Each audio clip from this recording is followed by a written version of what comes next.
서울 변두리 재래시장 끝자락. 오후가 되면 늘 같은 자리에 자그마한 구두통을 펼쳐놓는 아이가 있었다. 17살 이름은 시윤. 구두를 닦아주고 어르신들의 가방을 들어드리고 무거운 짐을 나르며 하루를 보내는 소년이었다. 그런데 이 아이에겐 남들과 다른 점이 하나 있었다. 일을 할 때면 눈을 거의 감고 있었다는 것. 처음 보는 사람들은 이상하게 여겼다. 구두를 닦으면서 눈을 감다니. 하지만 시윤에게 세상은 눈으로 보는 것이 아니었다. 귀로 읽는 것이었다.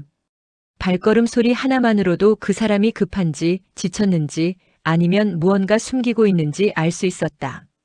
동전이 주머니 안에서 부딪히는 떨림, 누군가 거짓말을 할 때 빨라지는 심장 박동, 심지어 말을 삼킬 때 목구멍이 조여드는 소리까지. 시윤의 귀는 세상의 모든 떨림을 포착했다. 아무도 몰랐다. 이 아이가 얼마나 많은 것을 듣고 있는지. 그날도 시윤은 평소처럼 구두통 앞에 앉아 있었다. 오후 햇살이 비스듬하게 내려앉던 시각, 지팡이를 짚은 한 어르신이 천천히 다가왔다. 허리는 굽었지만 옷차림은 단정했다. 깨끗하게 다려진 셔츠, 흐트러짐 없는 바지선. 그리고 손목에 차고 있는 시계가 유독 무거운 빛을 냈다. 시윤은 그 무게를 소리로 느꼈다. 금속이 공기를 가르는 밀도가 달랐다. 구두 좀 부탁하네. 어르신의 목소리는 낮고 차분했다. 시윤은 고개를 숙이며 구두약통을 열었다. 손에 솔을 쥐고 천천히 구두 표면을 닦아내렸다. 그때 어르신이 지팡이를 한 번 바닥에 찍었다. 텅. 시윤의 귀가 먼저 반응했다. 아니, 정확히는 이상한 소리에 반응했다. 지팡이가 바닥을 찍는 소리는 단단해야 했다. 텅, 텅, 그런 울림이어야 했다. 그런데 그 속에서 아주 미세하게 전자음 같은 것이 섞여 들렸다. 삑삑 마치 무언가 살아 숨쉬는 것처럼. 시윤의 손이 멈췄다. 구두 닦는 동작은 계속했지만 머릿속은 이미 다른 곳을 향해 있었다. 지팡이 속에서 들리는 그 소리는 우연이 아니었다. 누군가 어르신의 지팡이 안에 다른 목적을 숨겨놓았다.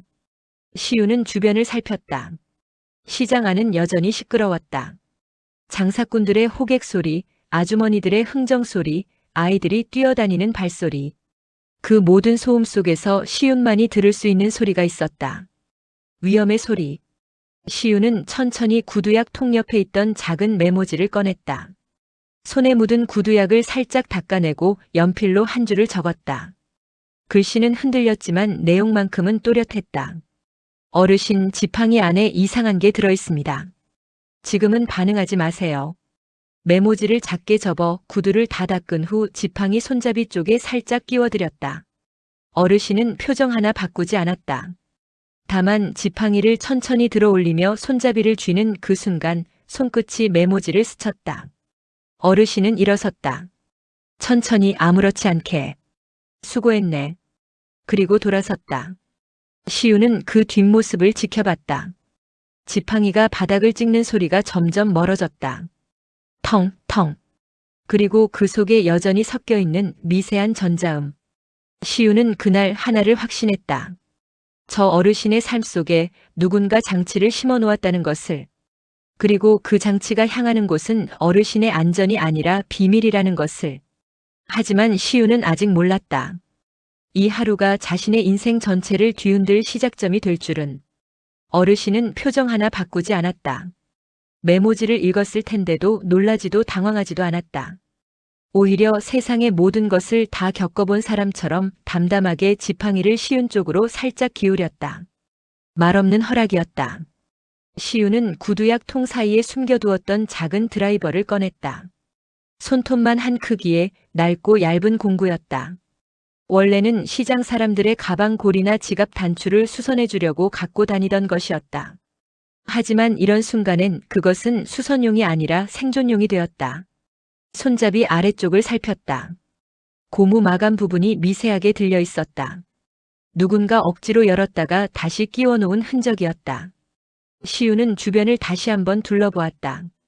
시장 사람들은 여전히 제 할 일에 바빴다. 아무도 이쪽을 신경 쓰지 않았다. 드라이버 끝을 조심스럽게 고무 틈에 밀어 넣었다. 천천히 소리 나지 않게. 고무가 빠지면서 지팡이 속 빈 공간이 드러났다. 그 안에 무언가 있었다. 손톱만 한 크기의 검은 캡슐. 시우는 그것을 집어들었다. 차갑고 단단한 금속. 하지만 단순한 금속 덩어리가 아니었다. 손가락 끝에서 미세한 진동이 느껴졌다. 전자음이 규칙적으로 뛰고 있었다. 삑삑삑. 살아있는 것처럼. 시우는 그 순간 알았다. 이것은 어르신의 일상을 지켜보기 위한 게 아니었다. 어르신의 비밀을 캐내기 위한 것이었다. 누가 누구를 만나는지, 어디서 무슨 말을 하는지, 언제 약점을 드러내는지. 그 모든 것을 기록하고 전송하는 장치. 시우는 캡슐을 금속 구두약 통 안에 넣었다. 그리고 뚜껑을 단단히 닫았다. 순간 전자음이 뚝 끊겼다. 금속이 신호를 차단한 것이었다. 시우는 구두약 통을 가방 깊숙이 밀어 넣었다. 어르신은 그제야 길게, 아주 길게 숨을 내쉬었다. 늙은 손이 잠깐 떨렸다. 아주 짧은 순간이었지만 시우는 놓치지 않았다. 그럼에도 어르신의 눈빛만큼은 무너진 적이 없었다. 시장 사람들에게 이 어르신은 그저 지팡이 짚는 노인 중 하나였다. 가끔 시장에 들러 과일을 사고 구두를 닦고 조용히 사라지는 사람. 누구도 이 사람의 이름을 묻지 않았고 누구도 궁금해하지 않았다. 하지만 시우는 이제 알았다. 이 사람은 그냥 누군가가 아니었다. 대기업 성원의 회장이었다. 수천 명의 직원을 거느리고 수조 원의 자산을 움직이는 사람. 그런 사람이 왜 변두리 재래시장 끝자락까지 와서 17살 구두 닦기 소년 앞에 앉아 있는지. 그 이유는 간단했다. 지팡이. 회장에게 지팡이는 단순한 보조기구가 아니었다. 그것은 주변 모두가 약점이라 부를 수 있는 상징이었다. 늙었다는 증거, 힘이 쇠했다는 신호, 언제든 무너질 수 있다는 경고. 그리고 누군가는 바로 그 약점을 이용해 회장을 끌어내리려 하고 있었다. 시우는 구두약통을 손으로 꾹 눌렀다. 안에 든 검은 캡슐이 손바닥을 통해 전해졌다. 작고 가벼운 물건이었지만 그 무게는 결코 가볍지 않았다. 시우는 그때 깨달았다. 이제 자신도 이 싸움 안으로 들어왔다는 것을. 회장은 시운을 데리고 본사로 향했다. 검은색 승용차가 재래시장 골목 앞에 멈춰 섰을 때 시장 사람들은 잠깐 고개를 돌렸다가 이내 시선을 거뒀다. 남의 일은 오래 보는 것이 아니라는 걸 이 동네 사람들은 잘 알고 있었다. 차 안은 조용했다. 시우는 창밖을 보지 않았다. 대신 차 안의 소리를 들었다. 에어컨이 돌아가는 낮은 진동, 회장이 숨 쉬는 리듬, 운전사가 핸들을 쥔 손에서 나는 미세한 긴장. 그리고 도착한 곳은 시운이 살아온 세계와는 완전히 다른 공간이었다. 번쩍이는 로비.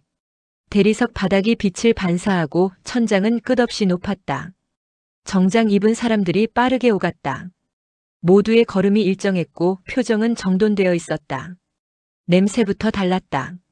시장의 기름 냄새, 땀 냄새, 생선 비린내 같은 것은 여기엔 없었다. 차갑고 깨끗한 공기만 흘렀다. 시우는 단번에 알았다. 이곳은 자신이 살던 세계가 아니었다. 회장은 시운을 회의실로 데려갔다. 긴 탁자, 가죽 의자, 벽면을 가득 채운 모니터. 회장은 앉지 않고 서서 말했다. 내 귀가 필요하다. 짧은 문장이었지만 시우는 그 의미를 이해했다. 말로는 잡을 수 없는 배신을 소리로 잡아낼 수 있으니까. 회장은 시운에게 회사를 지켜달라는 게 아니었다. 자신을 지켜달라는 것이었다. 문제는 그 순간부터 시작됐다. 회의실 문이 열리고 한 남자가 들어왔다. 회장의 아들, 부회장이었다. 정갈한 양복, 단정한 헤어스타일, 흐트러짐 없는 미소. 그는 시운을 보며 공손하게 고개를 숙였다. 처음 뵙겠습니다. 목소리는 부드러웠다. 하지만 시운의 귀는 다른 것을 포착했다. 심장 소리. 부회장의 심장은 차갑고 안정적으로 뛰고 있었다. 흔들림이 없었다. 놀라지도 당황하지도 경계하지도 않았다. 흔들림이 없다는 건 이미 결론을 내려둔 사람이라는 뜻이었다. 시우는 그 순간 자신이 위험한 변수로 분류되었다는 걸 느꼈다. 며칠이 지나지 않아 회사 안에 소문이 퍼지기 시작했다. 회장님 옆에 애가 하나 붙었다던데. 보육원 출신이래. 구두 다 끼었다더라. 무슨 약점 잡은 거 아니야? 복도를 지날 때마다 시선이 따라왔다. 직원들은 시윤을 보며 속삭였다. 눈빛은 호기심보다는 경계에 가까웠다. 시윤은 익숙했다. 세상은 늘 약한 사람을 먼저 의심했다. 그러던 어느 날 조작된 사진이 회사 내부 메신저로 돌기 시작했다. 첫 번째 사진. 시윤이 누군가와 봉투를 주고받는 장면. 장소는 회사 후문 주차장이었다. 시윤은 그곳에 가본 적이 없었다. 두 번째 사진. 시윤이 서류 뭉치를 들고 있는 장면. 배경은 회사 자료실이었다. 시윤은 출입 권한조차 없었다.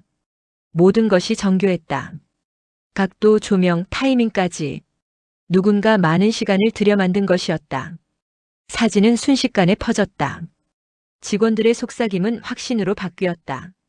저의 스파이 맞네. 회장님 속이고 있는 거야. 시윤은 아무 말도 하지 않았다. 해명하려 해도 들어줄 사람이 없었다. 세상에서 가장 잔인한 건 누명이 아니었다. 아무도 믿어주지 않는 속도였다. 시윤은 복도 끝에 서서 자신을 바라보는 수십 개의 시선을 느꼈다. 차갑고 날카롭고 이미 결론을 내린 눈빛들. 시윤은 그때 깨달았다. 이곳에서 자신은 처음부터 환영받지 못할 존재였다는 것을. 그리고 이 싸움은 이제 막 시작되었다는 것을. 부회장이 시윤을 불렀다. 회의실이 아니었다.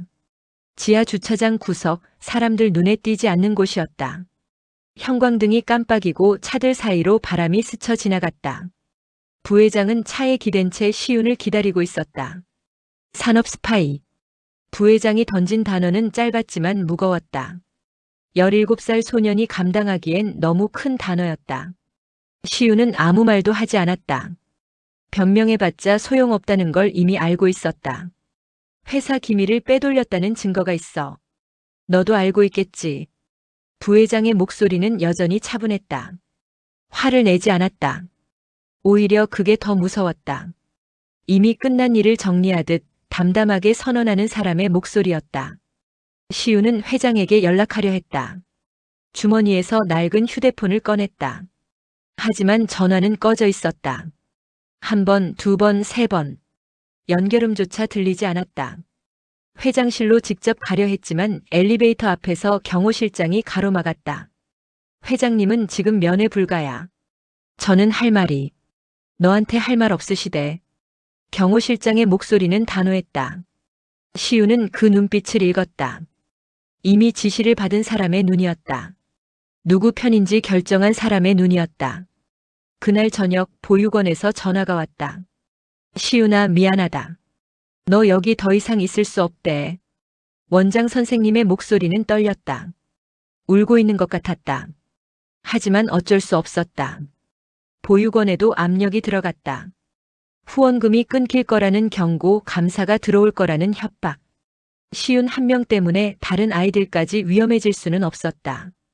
짐 싸서 나와. 퇴소 조치. 시윤은 보육원으로 돌아가 작은 가방 하나를 꾸렸다. 옷 몇 벌, 낡은 구두통, 그리고 금속 구두약 통 안에 숨겨둔 검은 캡슐. 그게 전부였다. 하루아침의 길바닥이었다. 시윤은 재래시장 근처 골목에 자리를 잡았다. 추운 밤이었다. 구두통을 베개 삼아 눕고 가방을 꼭 안았다. 검은 캡슐만큼은 놓칠 수 없었다. 그것이 시윤의 결백을 증명할 유일한 물증이었다. 밤 11시쯤 발소리가 들렸다. 시윤은 눈을 떴다. 2명이었다. 무거운 발걸음, 거친 숨소리. 골목 입구에서 천천히 다가왔다. 구두통 내놔. 낮고 굵은 목소리였다. 시윤은 가방을 더 꽉 껴안았다. 부회장님 지시다.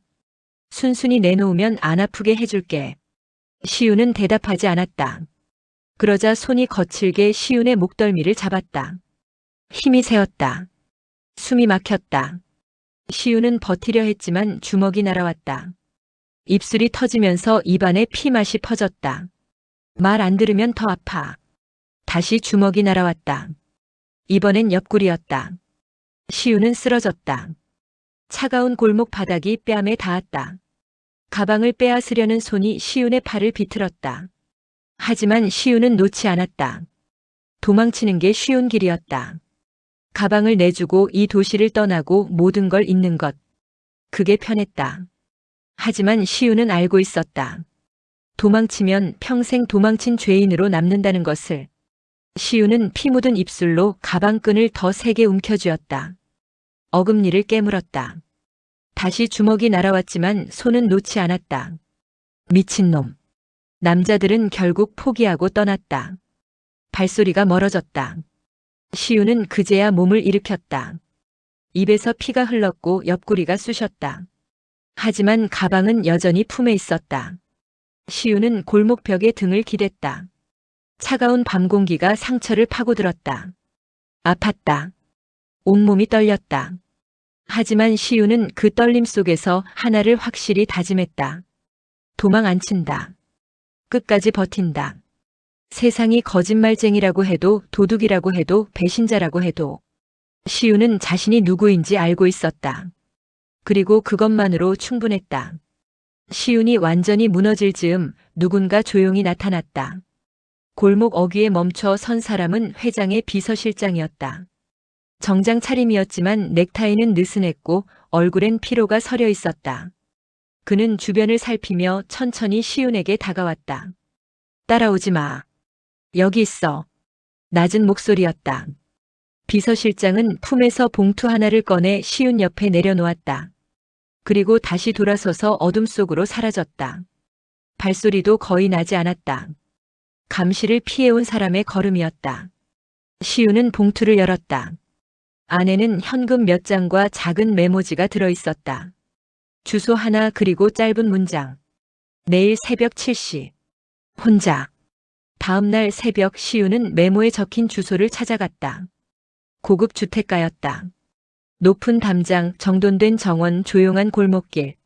시윤이 살던 세계와는 완전히 다른 공기가 흘렀다. 주소가 가리킨 곳은 한옥이었다. 오래되었지만 관리가 잘 된 단아한 건물이었다. 대문이 열려 있었다. 시윤은 안으로 들어섰다. 마당 한쪽에 회장이 서 있었다. 지팡이를 짚고 등을 돌린 채. 아침 햇살이 비스듬하게 내려앉아 회장의 그림자를 길게 늘어뜨렸다. 시윤이 다가가자 회장이 천천히 돌아섰다. 그리고 시윤의 얼굴을 보았다. 터진 입술, 멍든 뺨, 부은 눈가. 시윤은 상처를 숨기지 않았다. 숨길 수도 없었다. 회장은 한참 동안 말을 잇지 못했다. 입술이 떨렸다. 늙은 손이 지팡이를 더 세게 쥐었다. 미안하네. 목소리가 갈라졌다. 믿고 있었네. 하지만 확신할 증거가 없었어. 그래서 움직이지 못했네. 회장은 고개를 숙였다. 시윤은 그 모습을 보며 이 사람도 혼자였다는 걸 깨달았다. 높은 자리에 있어도 많은 것을 가져도 믿을 사람이 없으면 혼자였다. 시윤은 가방에서 금속 구두약통을 꺼냈다. 천천히 뚜껑을 열었다. 안에서 검은 캡슐이 나왔다. 손톱만 한 크기의 차갑고 단단한 장치. 이게 회장님 지팡이 안에 있던 겁니다. 시윤이 캡슐을 회장 앞에 내밀었다. 회장은 그것을 손에 올려놓고 한참을 들여다보았다. 눈빛이 천천히 얼어붙었다. 도청장치. 지팡이는 회장의 가장 가까운 물건이었다. 아침에 일어나 제일 먼저 손에 쥐고 밤에 잠들기 직전까지 곁에 두는 물건. 회장이 어디를 가든 누구를 만나든 무슨 말을 하든 함께 있던 물건. 그 지팡이 안에 누군가 장치를 심었다. 그것도 회장 몰래. 회장의 손이 떨렸다. 캡슐을 쥔 손에 힘이 들어갔다. 회장은 천천히 고개를 들어 먼 곳을 바라보았다. 하늘이 아니었다. 과거였다. 지팡이를 건드릴 수 있는 사람은 많지 않았다. 회장의 방에 들어갈 수 있는 사람, 회장의 동선을 아는 사람, 회장이 경계하지 않는 사람. 외부가 아니었다. 내부였다. 회장은 그제야 확신했다. 이 싸움은 회사를 지키는 문제가 아니라는 것을.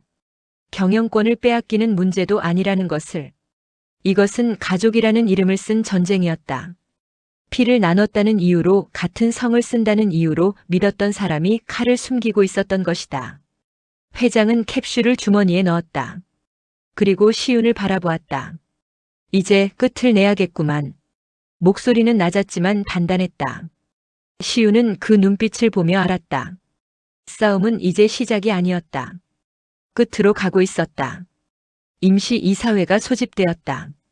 회의실은 고요했다. 긴 탁자 양쪽으로 이사들이 앉았고 맨 끝에 회장이 자리했다. 지팡이를 탁자 옆에 세워두고 두 손을 포개 앉아 있었다. 표정은 담담했다. 부회장이 일어섰다. 손에 서류 뭉치를 들고 있었다. 회장님의 건강 상태가 심각합니다. 최근 들어 기억력 저하, 판단력 흐림 증상이 관찰되고 있습니다. 회사를 위해서라도 이제는 물러나실 때가 되지 않았나 싶습니다. 부회장의 목소리는 차분했다. 슬픔도 망설임도 없었다. 그저 업무 보고를 하듯 정확하고 단호하게 말을 이어갔다. 이사들의 시선이 회장에게 쏠렸다. 회장은 대답하지 않았다. 그저 부회장을 바라볼 뿐이었다. 이 사진 여러분께서도 아시다시피 최근 회사 내부에 심각한 보안 사고가 있었습니다. 산업 스파이가 회장님 측근으로 침투했고 회장님은 그 사실조차 인지하지 못하셨습니다. 이는 명백한 판단력 결여입니다. 부회장이 서류를 탁자에 내려놓았다. 이사 몇 명이 고개를 끄덕였다. 분위기는 이미 기울어져 있었다. 따라서 저는 회장님의 퇴임을 공식 제안합니다. 회의실이 조용해졌다. 누군가 기침을 한 번 했고 누군가는 펜을 만지작거렸다. 모두가 회장의 반응을 기다렸다. 회장은 천천히 일어섰다. 지팡이를 짚지 않았다. 두 손으로 탁자를 짚고 똑바로 섰다. 등은 굽지 않았다. 그 전에 보여줄 게 하나 있네. 회장이 주머니에서 무언가를 꺼냈다. 손톱만 한 검은 캡슐이었다. 탁자 위에 조용히 내려놓았다. 이게 뭔지 아시는 분? 아무도 대답하지 않았다. 내 지팡이 안에서 나온 도청 장치일세. 회의실 공기가 얼어붙었다. 이사들이 웅성거렸다. 부회장의 표정은 변하지 않았다. 다만 눈빛이 조금, 아주 조금 흔들렸다. 회장은 계속 말을 이었다. 이 장치는 회사 보안팀에서 쓰는 장비와 동일한 계열이네. 수신 기록을 추적해보니 신호가 이어진 곳은 회장이 부회장을 똑바로 바라보았다. 부회장실 근처였어. 부회장이 입을 열었다. 그건 누군가 저를 모함하려는. 아직 끝나지 않았네. 회장이 손을 들어 문을 가리켰다. 문이 열리고 시윤이 들어왔다. 이사들이 수군거렸다. 산업 스파이라던 그 아이가 왜 여기 있는지 의아한 표정들이었다. 시윤은 회의실 한가운데 섰다. 떨리지 않았다. 시윤은 부회장을 보며 입을 열었다. 3일 전밤 11시 47분. 부회장실에서 경호실장과 나눈 대화입니다. 시윤은 눈을 감았다. 그리고 그날 들었던 소리를 한 글자도 틀리지 않게 재현했다. 구두통을 빼앗아. 증거를 없애야 해. 애는 어차피 믿어줄 사람 없으니까 끝까지 몰아붙여. 이사들의 얼굴이 굳었다. 부회장은 입술을 깨물었다. 조작 사진 원본 파일은 부회장실 컴퓨터 D드라이브 임시 폴더의 안에 있습니다. 파일명은 증거 최종 PSD입니다. 비서실장이 노트북을 열었다. 화면이 회의실 모니터에 띄워졌다. 파일이 있었다. 그대로 시윤이 말한 그대로. 비서실장이 파일 속성을 열었다. 메타데이터가 나타났다. 편집 장소, 편집 시간, 사용자 계정. 모든 것이 부회장실 컴퓨터를 가리켰다. 거짓이 무너지는 순간은 늘 빠르다. 방금 전까지 시윤을 짓밟던 시선들이 이제는 부회장을 향했다. 의심이 아니었다. 확신이었다. 회장은 천천히 선언했다. 부회장과 경호실장 즉시 직무해제. 시윤에 대한 모든 고소는 취하되며 명예는 완전히 회복된다. 회장의 목소리는 흔들림이 없었다. 부회장은 아무 말도 하지 못했다. 입술만 떨렸다. 경호실장은 고개를 숙였다. 시윤은 그 순간 처음으로 느꼈다. 버려지지 않는 느낌을. 세상 어딘가에 자신의 말을 믿어주는 사람이 있다는 것을. 그것만으로 충분했다. 모든 일이 끝난 뒤 회장은 시윤에게 물었다. 이제 어디로 갈 생각인가? 한옥마당이었다. 이사회가 끝나고 나흘이 지난 오후였다. 햇살은 따뜻했고 바람은 조용했다. 시우는 마루 끝에 앉아 있었다. 가방은 옆에 놓여 있었고 구두통은 그 안에 들어 있었다. 시우는 한참을 망설였다. 대답하지 못해서가 아니었다. 갈 곳이 없어서도 아니었다. 이제 시우는 어디든 갈 수 있는 사람이 되어 있었다. 명예도 회복되었고 보육원도 다시 받아주겠다고 했고 회사에서는 정식으로 사과까지 받았다. 하지만 시운이 망설인 이유는 따로 있었다. 너무 많은 것이 한순간에 바뀌었기 때문이었다. 어제까지 죄인이었던 사람이 오늘은 결백한 사람이 되었다. 어제까지 아무도 믿어주지 않았는데 오늘은 누군가 손을 내밀었다. 그 변화가 너무 빨라서 시운은 아직 적응하지 못하고 있었다. 회장은 시운의 침묵을 이해했다는 듯 조용히 말을 이었다. 당분간 내 곁에 있게. 학교도 다니고 밥도 먹고 안전하게 지내게. 시우는 고개를 들었다. 회장은 웃고 있지 않았지만 눈빛은 따뜻했다. 자네가 없었다면 난 끝까지 속았을 걸세. 가족이라고 믿었던 사람에게 끝까지. 회장의 목소리가 잠깐 갈라졌다. 그러나 이내 다시 단단해졌다. 그러니 이건 시혜가 아니네. 빚을 갚는 거야. 시우는 고개를 숙였다. 눈물이 났다. 이번엔 억울해서가 아니었다. 외로워서도 아니었다. 그저 살았다는 느낌 때문이었다. 누군가 자신을 사람으로 봐준다는 느낌. 더 이상 투명인간처럼 지나쳐지지 않는다는 느낌. 그것이 시운의 가슴을 무너뜨렸다. 시운은 눈물을 닦지 않았다. 그냥 흐르도록 내버려 두었다. 회장은 지팡이를 짚고 천천히 마당을 걸었다. 지팡이가 바닥을 찍는 소리가 규칙적으로 울렸다. 이제 그 소리는 깨끗했다. 어떤 잡음도 어떤 거짓도 섞여 있지 않았다. 시우는 그 소리를 들으며 생각했다. 사람들은 아마 물을 것이다. 지팡이 안에 뭐가 들어 있었냐고. 어떻게 그 작은 장치 하나로 모든 게 뒤집혔냐고. 하지만 시우는 알고 있었다. 지팡이 안에 들어있던 건 도청 장치만이 아니었다는 것을. 그 안에는 회장을 무너뜨릴 배신의 증거도 있었고 소년의 인생을 바꿀 반전도 있었고 아직 세상은 끝까지 버틴 사람 편이 될 수 있다는 희망도 들어있었다. 어르신의 지팡이 하나가 세상의 판을 뒤집었다. 가장 낮은 자리의 아이가 가장 높은 자리의 거짓을 꺾었다. 그리고 시우는 이제 더 이상 버려지는 삶을 살지 않기로 했다. 마당 끝에서 회장이 멈춰섰다. 하늘을 올려다보았다. 시운도 고개를 들어 같은 하늘을 바라보았다. 구름이 천천히 흘러갔다. 세상은 여전히 돌아가고 있었다. 하지만 시운의 세상은 이제 조금 다른 방향으로 흐르기 시작했다. 더 이상 혼자가 아니었다. 더 이상 투명하지 않았다. 그리고 시운은 알았다. 버티는 것만으로도 세상은 때때로 답을 준다는 것을. 여러분, 오늘 이야기는 여기까지입니다. 한 소년이 끝까지 버텼고 한 어르신이 끝내 진실을 지켜냈습니다. 세상이 거짓으로 덮으려 할 때 작은 용기 하나가 모든 걸 바꿔놓았습니다. 혹시 지금 억울한 일을 겪고 계신가요?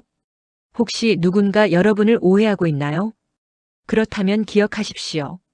진실은 언젠가 드러나고 끝까지 버틴 사람은 결국 살아남는다는 것을. 이 이야기가 여러분께 작은 위로가 되었기를 바랍니다. 영상이 마음에 드셨다면 좋아요와 구독 부탁드립니다. 여러분의 작은 응원 하나하나가 더 좋은 이야기를 만드는 힘이 됩니다. 다음 이야기도 기대해 주십시오. 사연 읽어주는 밤 언제나 여러분 곁에 있겠습니다. 감사합니다.